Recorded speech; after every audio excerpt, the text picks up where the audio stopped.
Hello guys, तो कैसे हैं आप सभी। तो आज की कहानी शुरू करने से पहले अगर आप मेरे चैनल पर न्यू हैं तो प्लीज़ उसे सब्सक्राइब ज़रूर कीजिएगा। तो आज की कहानी शुरू करते हैं। इसे तो समझ ही नहीं आता इसकी सास और ननंद कितनी चालाक है। गाइस, आज की कहानी काल्पनिक है।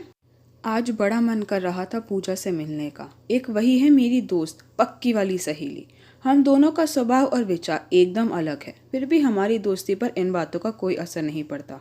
पूजा मुझ पर अपना पूरा हक समझती है। जो उसे सही लगता है मुझे बताती है कि नीरू, तुम अपनी ननंद देवर के साथ ऐसा व्यवहार मत करो। पर मैं हंसकर कहती, पूजा तुम अपने और मेरे रिश्ते के बीच तुम्हारी मेरे ससुराल वालों को मत लाया करो। 6 महीने पहले की बात है। उसकी बड़ी ननंद के कई सालों बाद बच्चा हुआ था। उनके वहाँ ध्यान रखने वाला कोई ना था तो पूजा उसे अपने पास ले आई। पूरे 1.5 महीना सेवा करी उसकी, चाहते हुए साड़ी, बच्चों के कपड़े, शगुन भी दिया। मैंने कहा, हद कर दी यार पूजा। काम भी करा, खर्चा भी करा। तुम्हारी सासू माँ को बोल देती, मुझसे नहीं होता। तो पूजा कहने लगी, नीरू, तुम्हें यह बात कम समझ आएगी कि अपने ही अपनों के काम आते हैं। रिश्ते चाहे वे पीहर के हों या ससुराल, सब अपने होते हैं। अगर हम मिट्टी में बीज नहीं डालेंगे तो पौधा कहाँ से आएगा। अपनों से हमें ऑक्सीजन मिलती है जैसे पेड़ पौधों से, पर ऑक्सीजन के लिए पेड़ पौधे लगाने पड़ते हैं। ऐसे ही रिश्ते बनाए रखने के लिए उन्हें भी संभालना पड़ता है। सुख दुख में काम आना होता है, नहीं तो अपनों में और परायों में क्या फर्क रहेगा। तो मैं भी हाथ जोड़कर कहती, धन्य हो तुम पूजा और तुम्हारे विचार। तो पूजा हंस पड़ती है। मैं उससे मिलने घर गई तो देखा वह अपने कमरे में लेटी थी। मैंने पूछा, क्या हुआ पूजा आज तुझे। इतने में उसकी सासू माँ आ गई। कहती, नीरू, अब तुम ही समझाओ तुम्हारी सहेली को। बुखार है पर आराम करने को तैयार नहीं। इतने में पूजा की छोटी ननंद चाय बना लाती है। कहती है, लीजिए नीरू भाभी, चाय पीजिए।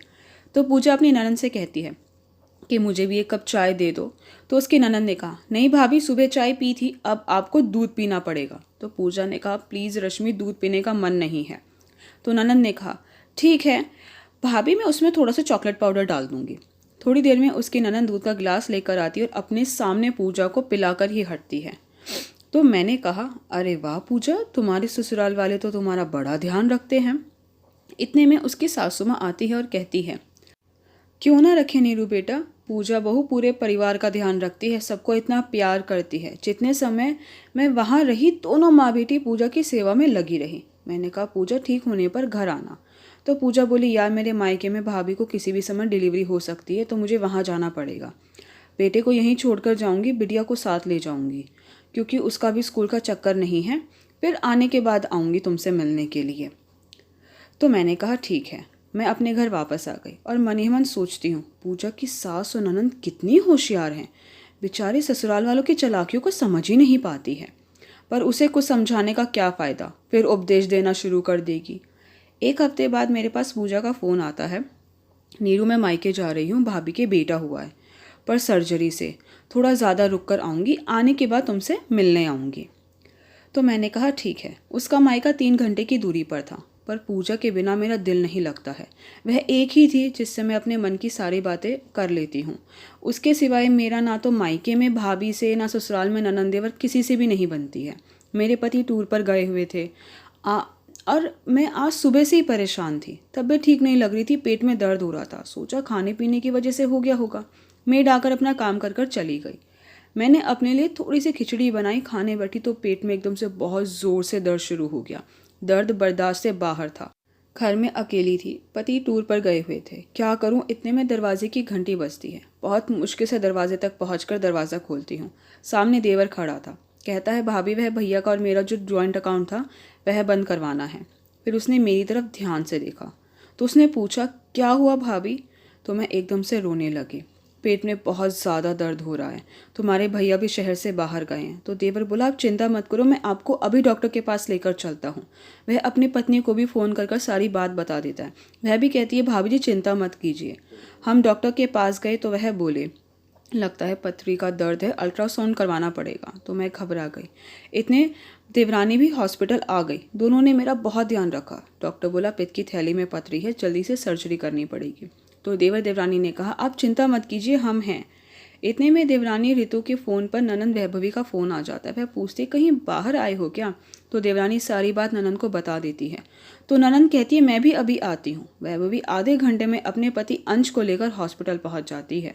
तेवर अपने बड़े भाई को सारी बात बताता है तो वह कहते हैं प्लेन की टिकट तो एकदम से मिल नहीं पाएगी और ट्रेन से आने में लगभग 2 दिन लग जाएंगे, इतने तुम अपनी भाभी का ध्यान रखना। इतने मेरे पति नहीं आते। तेवर, राजू, देवरानी ऋतु, ननंद वैभवी और नंदई अंश सब बहुत ध्यान रखते हैं मेरा। तेवर पैसे भी अपने पास से जमा करवा देते हैं। मेरे पति सतीश के आने के बाद वह सब चले जाते हैं। सतीश छुट्टी दिलवाकर मुझे घर ले आते हैं। फुल टाइम मेड रख देते हैं जो खाने पीने का सारा काम संभाल सके। महीने भर में मैं ठीक हो जाती हूँ। फिर अपने पति से एक दिन कहती हूँ, सतीश, परेशानी के समय मुझे परिवार की कीमत का एहसास हुआ। अब मैं अपने परिवार को फिर से एक करना चाहती हूँ। जो भूल कर चुकी हूँ उसे सुधारना चाहती हूँ। हम पहले देवर देवरानी से मिलने उनके घर जाते हैं। बच्चों के लिए चॉकलेट खिलौने लेकर जाते हैं। मुझे देख दोनों खुश हो जाते हैं। बच्चे पूछते हैं आप कौन, तो मैंने कहा मैं तुम्हारी बड़ी माँ हूँ। और देवर देवरानी से कहती हूँ हो सके तो मुझे माफ़ कर देना। मैं माँ नहीं बन सकी और तुम्हारे जुड़वा बेटे होने पर मुझसे बर्दाश्त नहीं हुआ।